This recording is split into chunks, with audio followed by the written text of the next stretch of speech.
Assalamualaikum warahmatullahi wabarakatuh. Salam sejahtera.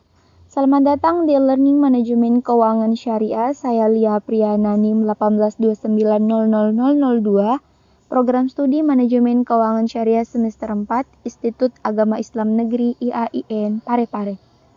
Video ini untuk memenuhi tugas ujian akhir semester mata kuliah Manajemen Keuangan Syariah yang dibimbing oleh Ibu Sri Wahyuni Nur SEMAK.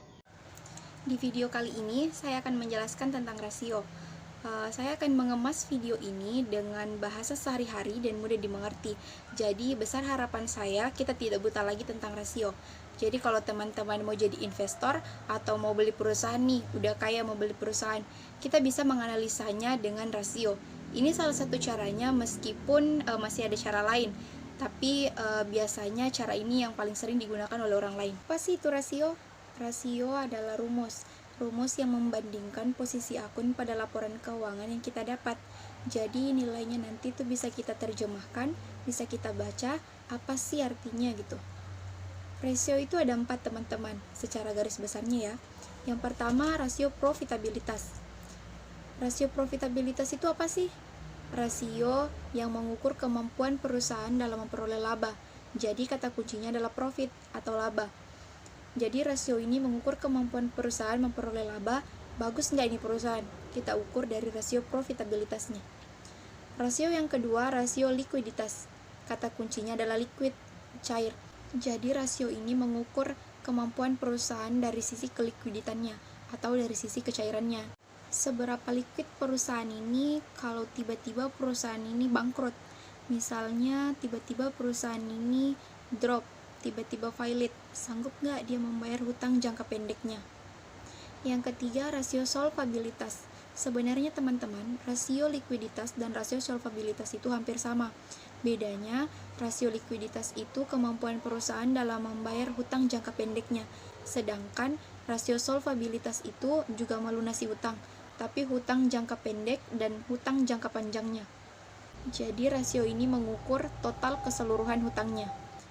Kalau tadi rasio likuiditas itu melunasi hutang jangka pendeknya dengan aktiva lancarnya, kalau solvabilitas dia itu mengukur melunasi keseluruhan hutangnya dengan modal ataupun dengan total asetnya. Jadi rasio likuiditas dan solvabilitas itu agak dekat lah teman-teman. Bedanya yang satunya itu jangka pendek, main cepat dia ya, jangka pendek di bawah setahun. Sedangkan rasio solvabilitas itu keseluruhan hutangnya. Rasio yang terakhir atau rasio yang keempat adalah rasio aktivitas. Rasio aktivitas ini yang mengukur efisiensi perusahaan dalam menggunakan aktiva-aktivanya. Sebenarnya teman-teman, keempat rasio ini kita pakai. Kita bandingkan setiap rasio dan lebih baik lagi kalau perusahaan ini mempunyai laporan keuangan. Kalau bisa 3 tahun ya. Jadi kita bisa membandingkan setiap tahunnya, naik turunnya, tapi kita tidak perlu terlalu jauh bercerita ke depan. Kita hanya perlu tahu rasio itu apa sih, karena itulah inti dari video kita. Jadi harapan saya teman-teman bisa memahami dan mengingat rasio tersebut. Kita masuk ke rasio yang pertama, rasio profitabilitas. Ingat, kata kuncinya adalah profit, menghasilkan laba. Ada 3 rasio dalam rasio profitabilitas ini yang harus Anda ketahui dan Anda ingat. Sebenarnya ada banyak rasio, tapi menurut saya hanya ada 3 yang penting. Bukan berarti yang tidak saya masukkan ke dalam video ini itu tidak penting, tapi ketiga rasio yang akan saya bahas ini yang paling sering muncul dan itu-itu saja di kebanyakan perusahaan ya. Pertama ROE, Return of Equity. Yang kedua adalah ROA, Return of Asset, dan yang ketiga adalah ROS, Return of Sales. Arti dari rasio yang pertama adalah rasio pengembalian modal. Rumusnya apa? Laba per modal dikali 100%. Rasio ini mengukur pengembalian laba kita selama setahun, berdasarkan modal yang kita tanam. Pada rasio ROE, patokan kita sebenarnya itu hanya bunga deposito. Ketika usaha itu di bawah bunga deposito, 6% misalnya, itu berarti usaha kita bisa dibilang buruk teman-teman. Kenapa? Karena dia itu sudah beroperasi, tapi masa profitnya atau ROE-nya itu di bawah suku bunga deposito. Sedangkan kita tidak bekerja saja, jika kita taruh uang kita di bank, maka kita akan diberikan pengembalian 6%. Masa mereka yang sudah bekerja keras pengembalian di bawah 6%? Jadi wajarnya itu pengembalian perusahaannya atau ROE-nya itu harus di atas suku bunga deposito. Jadi rumusnya laba per modal dikali 100%. Jadi misalnya kalian nonton TV, terus kalian lihat perusahaan A mempunyai ROE 30%, labanya itu 30% dari modalnya. Jadi misalnya modalnya 100 juta, maka labanya itu 30 juta. Jadi begitu teman-teman. Yang kedua itu ROA, Return of Asset, atau pengembalian aset. Rumusnya, laba per total aktiva dikali 100%. Untuk ROA sebenarnya bervariasi, jadi kita tidak bisa bilang bahwa berapa persen itu bagus dan berapa persen itu tidak bagus. Karena sebenarnya ROA itu melihat sektor usahanya teman-teman. Itu yang paling utama. Jadi ketika kita hitung ROA-nya 10%, berarti pengembaliannya itu 10% di atas total asetnya.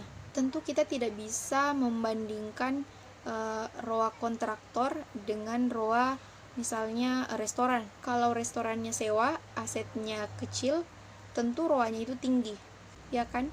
Tapi kalau kontraktor, dia punya alat berat banyak, total asetnya besar banget, tentu ROA-nya juga kecil. Jadi kalau presentasi ROA ini, kita tidak bisa membandingkan angka langsung seperti ROE tadi. Tapi kita membandingkan bagaimana teman-teman?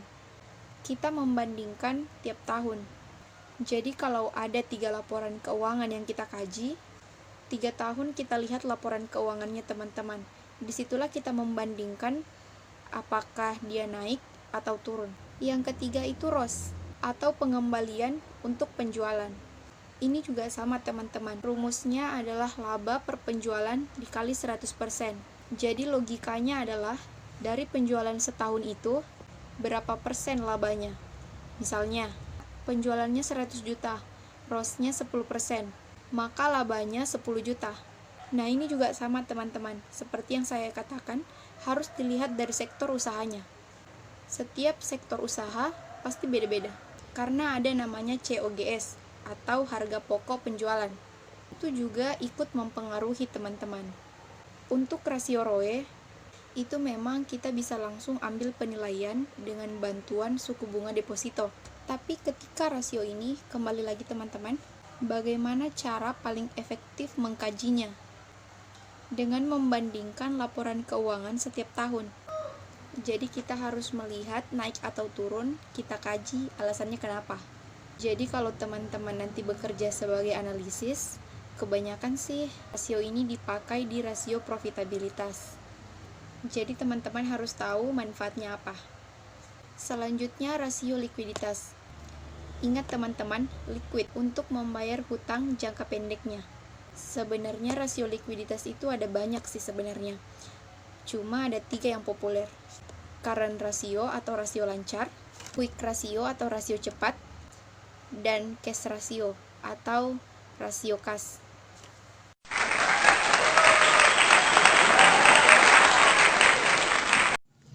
Terima kasih telah mengklik video ini dan menontonnya sampai habis. Saya harap video ini bisa memberikan manfaat untuk kita semua, terutama untuk saya, karena video ini sebagai tugas ujian akhir semester mata kuliah Manajemen Keuangan Syariah yang dibawakan oleh Ibu Sri Wahyuni Nur SEMAK. Sekian, Assalamualaikum warahmatullahi wabarakatuh dan sampai jumpa lagi.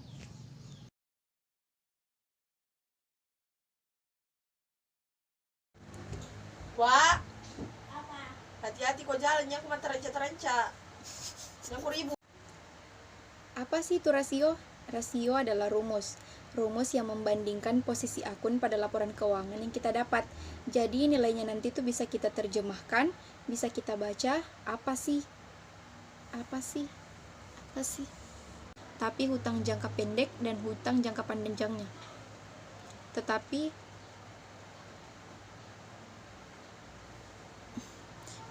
juga melunasi hutang, tapi hutang jangka pendek dan hutang jangka panjangnya.